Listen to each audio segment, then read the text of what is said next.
Welcome back and welcome to Talk of the Nation. Now this week, schools opened for the third term of learning, with many administrators and parents concerned about the low turnout. Now this follows measures passed by the Ministry of Education at the beginning of the holidays, allowing for a slight increment in fees. However, this has coincided with a drop in the capitation grant for state-aided schools. All this has prompted calls for reforms in the sector to ensure equal access to learning.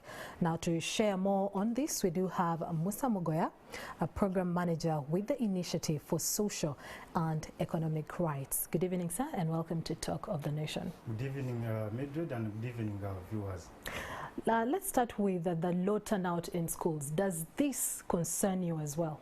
Yes, I think it concerns us as an organization, and I think it should concern everybody in the country, because education is not only important to the individual person who receives it, but I think also the society.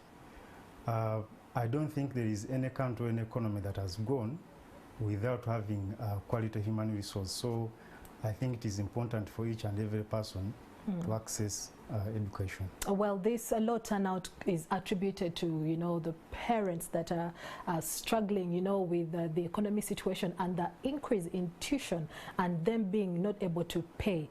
Do you share the same concerns? Yes, and I think what is happening in Uganda right now, every challenge now is being attributed to the current economic situation, the COVID-19 and so on. But before, which is true. Yeah, which is true, I agree. But before that, actually, we have had these challenges as a country. For many years, Ministry of Education and Sports was reporting that out of the 10 children that enroll in primary 1, only 3 will reach primary 7.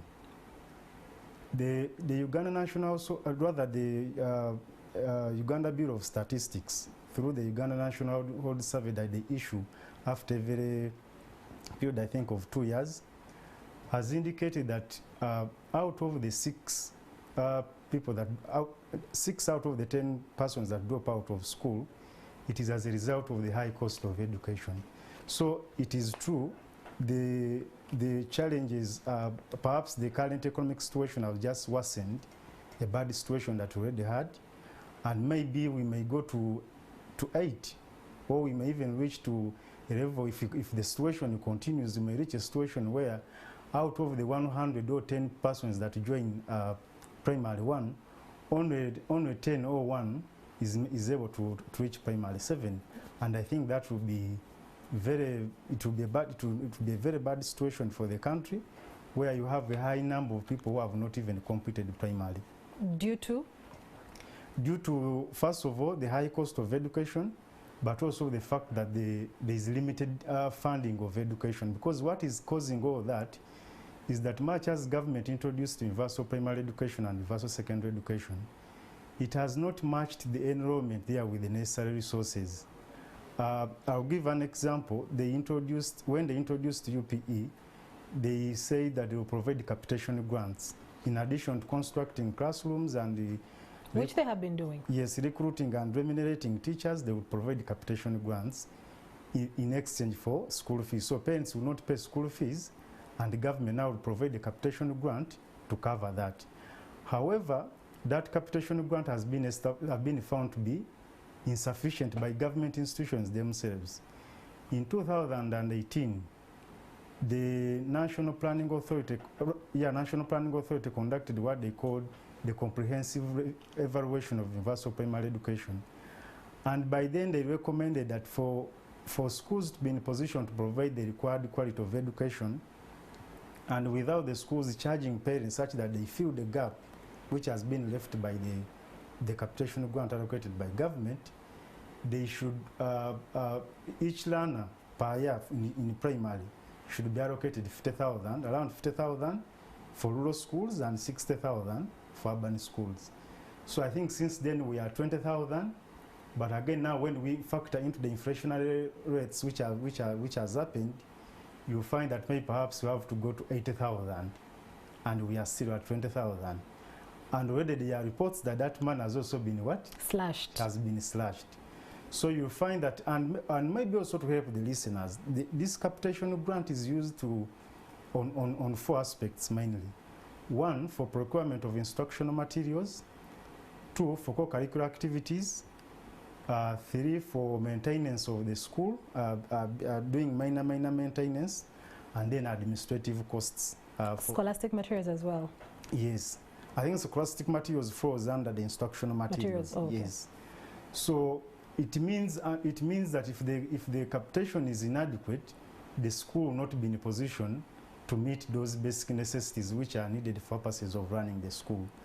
And remember, I think must have been last year, government commenced the implementation of the new curriculum for lower secondary. When we interact with those secondary teachers, they will tell you that this curriculum requires them to use a lot of materials in purposes of instructing learners. They have moved from the too much theoretical curriculum, now they are doing a lot of practicals. So if the money is being cut, which is used or utilized for purposes of requiring those necessities, it means even the implementation of the new curriculum is in suspense. We may not even achieve the intention for which we started it. Yeah, it's actually from that we've seen even government-aided schools going ahead to charge or impose a fee to students, asking them to pay fees, tuition to be able to run schools. Are you in agreement with that? It depends. For the UPE schools and youth schools, they are not supposed to charge school fees. So government is supposed to finance them fully. Yes. And they should not charge school fees. True. The schools which are justified to charge the school fees are those which are government aided but not UPE and youth, and then the private schools. However, those schools, their school fees structures has to be regulated. When you read Section 3 of the Education Act, and I think also Section 57, it mandates the Minister for Education to issue a number of statutory instruments for purposes of managing education matters. Parliament gave the Minister a lot of powers in terms of issuing statutory instruments. However, ever since the Education Act was enacted in 2008, no minister has ever issued a statutory instrument. And particularly on the issue of school fees, we have urged the Minister of Education and Sports for many years to use statutory instrument for purposes of regulating fees. What happened is that the permanent secretaries, the one who has permanent secretaries who have been there in the Ministry of Education, are the one who have allocated themselves the responsibility of regulating school fees through circulars, which is not even provided for in the law. The bit about using a statutory instrument is that there will even be penalties. The minister will risk penalties for the schools that will not comply. And I've heard many people say that it is not possible to regulate school fees in Uganda. It is not true. This country has ever had a statutory instrument to regulate school fees. During the Obote II government, there was a statutory instrument to regulate school fees. And it clearly provided the amount of money that each school, the day school and the boarding school. Private? By that time it was government-aided schools. Yes, you know, the liberalization to bring in a number of private schools happened from 1993, following the development of the government white paper on education. So by then, they were regulating school fees. So do you think that is something that needs to be carried forward? Yes, it is something which needs to be carried forward, and I think both government, or rather Minister of Education, and I've seen also these discussions in Parliament, my only issue with them is that they have been reactionary. They only come up when schools are reopening, they talk about it, but... So they don't give it more time? They don't give it more time. At the beginning of this term, actually even the 10th Parliament, we petitioned Parliament and even shared a copy of the petition with the Minister of Education after collecting a number of views from the general public about the issue of school fees. Nothing happened. This year, Parliament itself, there is a member of Parliament, Honorable Salo Pendi, who presented a motion about calling upon the government to regulate school fees in government-aided schools, especially those ones that are not implementing UP and use. Up to now, I think Minister of Education has committed to regulate school fees, but they haven't. So we really think, I mean, can you imagine even South Sudan is regulating school fees? Because we, at least for now, we take that South Sudan as a country is not that managed properly compared to Uganda. Of course, that can be debatable. I'm not saying it in a manner that I'm attacking the people of South Sudan. Yeah.